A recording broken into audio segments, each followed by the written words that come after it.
armentorart.com, artfreewill.com.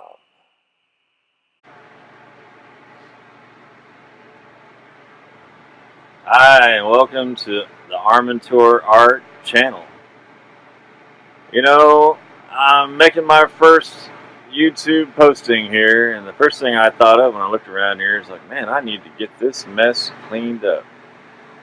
But, you know, hey, this is kind of what my shop looks like lots of times. So, if we're going to be real, might as well start where real is. So, here it is. This is where I do my airbrush work. And I use automotive paint with a base coat, clear coat system. I primarily use House of Color paint. So we can see right there. There's a little inner coat clear that you put in between coats. I use Iwata airbrushes exclusively. Really like them. Very nice.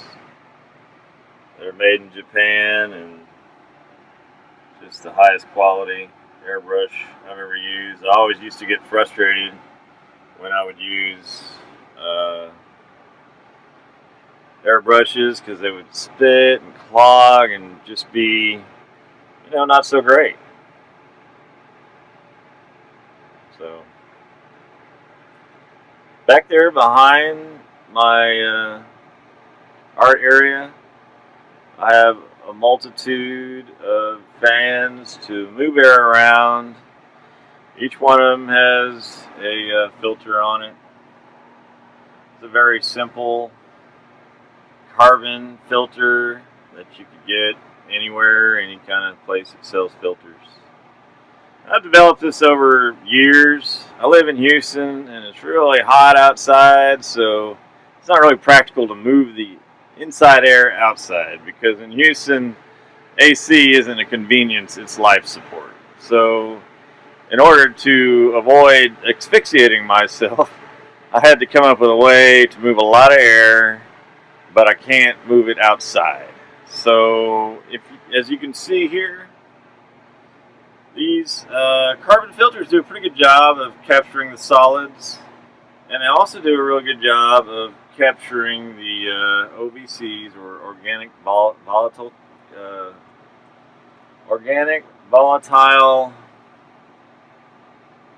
contents, I think it is. OVC. Yeah, I think so.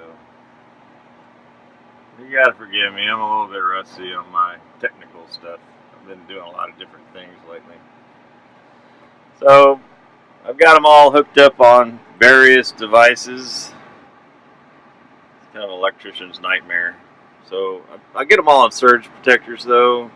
I don't want to burn the house, the shop down. I don't think my wife would like that. So there we go. I got one cranked up there.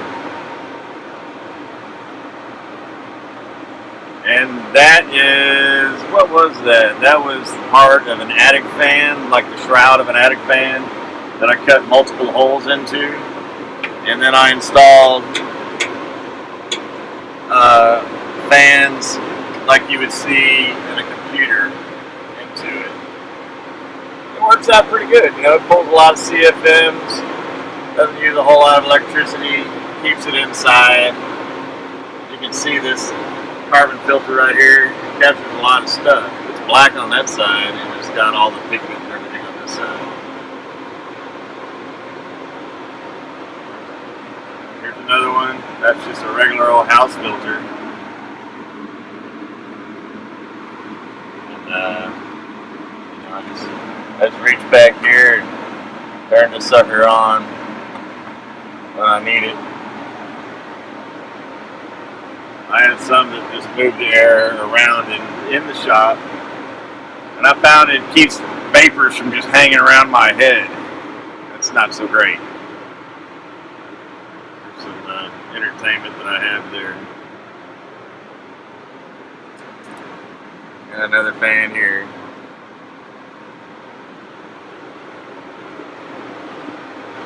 I have a big air filter here, you know, and it's real nice because it pulls the air this way and injects it that way. I have another tower here, just a regular old tower fan. It's got a remote on so I can reach the switch. I have a fan back there in case it gets out of hand. It's got a filter on it, leads into my spray booth.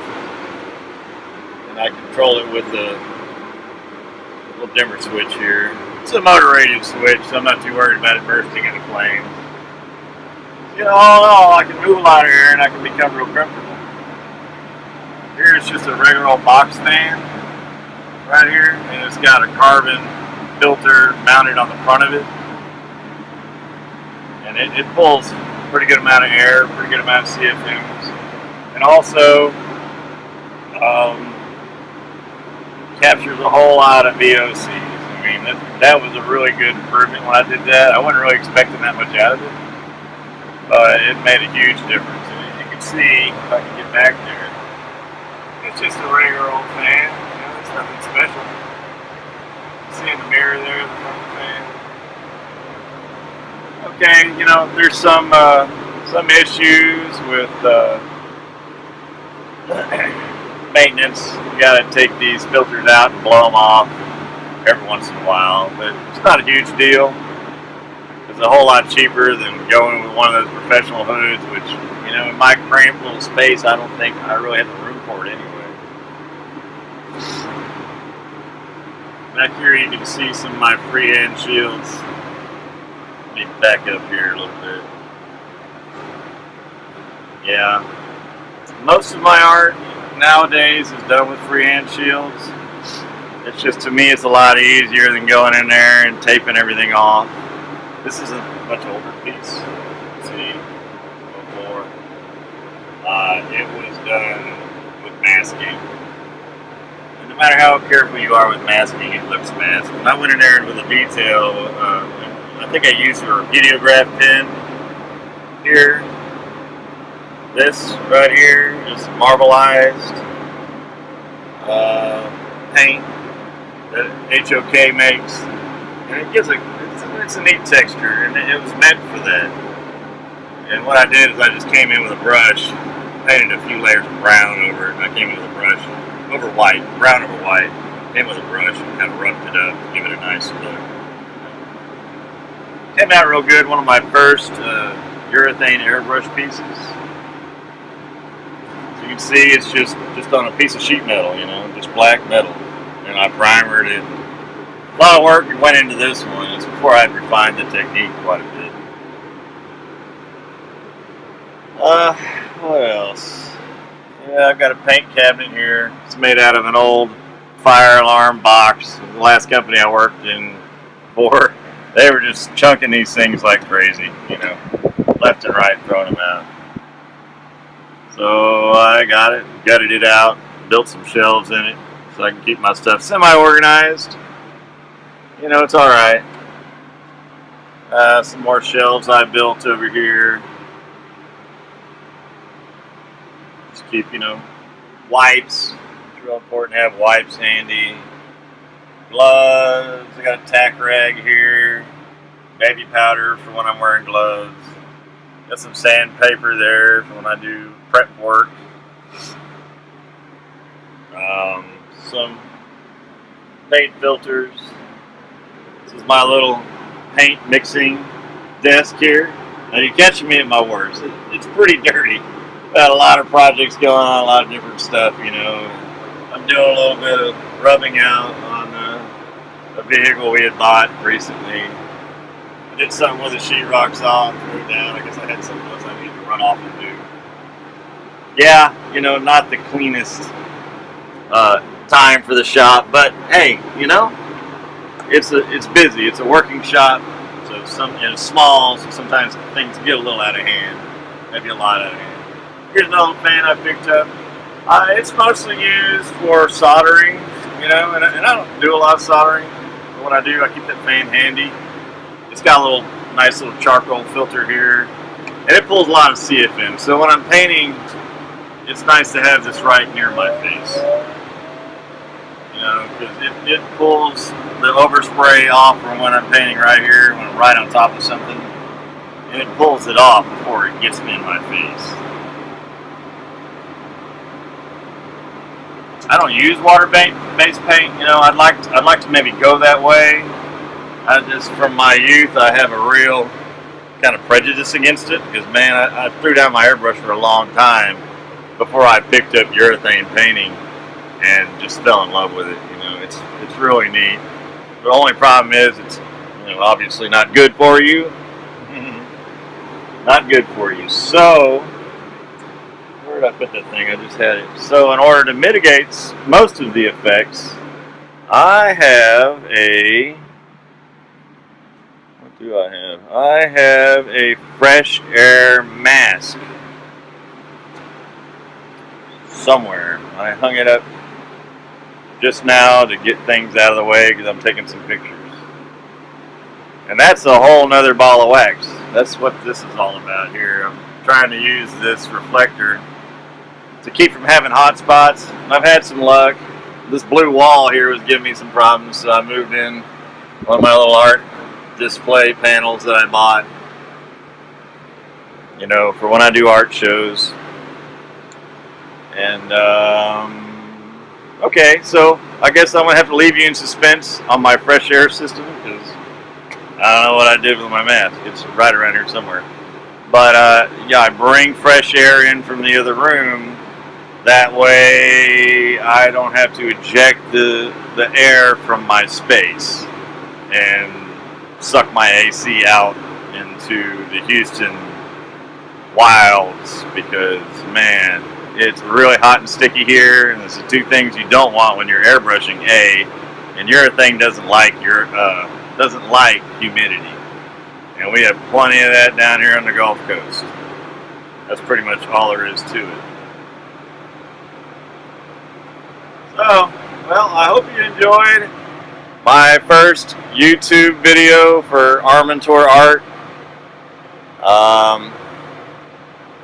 What else is left to say? But Airbrush is great. I prefer to call it automotive paint on sheet metal because people think of Airbrush and I don't know, they get some crazy ideas about, you know, maybe it's not really art. And I don't know why it's like that because airbrushing is a pain in the ass. It is art. It takes a lot of discipline to be able to hold that brush just right and do things just right. But, you know, I've noticed in the art world when you say airbrush, people kind of go, because I guess it is possible for you to use production techniques that, you know, maybe somebody doesn't really consider fine art. I don't personally use any production techniques at this time. I have in the past. You know, art's art. You know, it's an expression of how you feel about something. It all comes through. I don't care if it's commercial art or if you're sitting on a hill, you know, painting some French countryside. It's all the same to me. It's all great. I love doing art. I'm going to keep doing art. And I'm going to keep posting these YouTube videos. If you like what I had to say, hit the like button. And if you want to, follow me, subscribe to my channel, and I'm going to put some more up and hopefully share some of the knowledge that I've learned by just blundering into things and by watching YouTube videos. All right. Thanks a lot, everybody.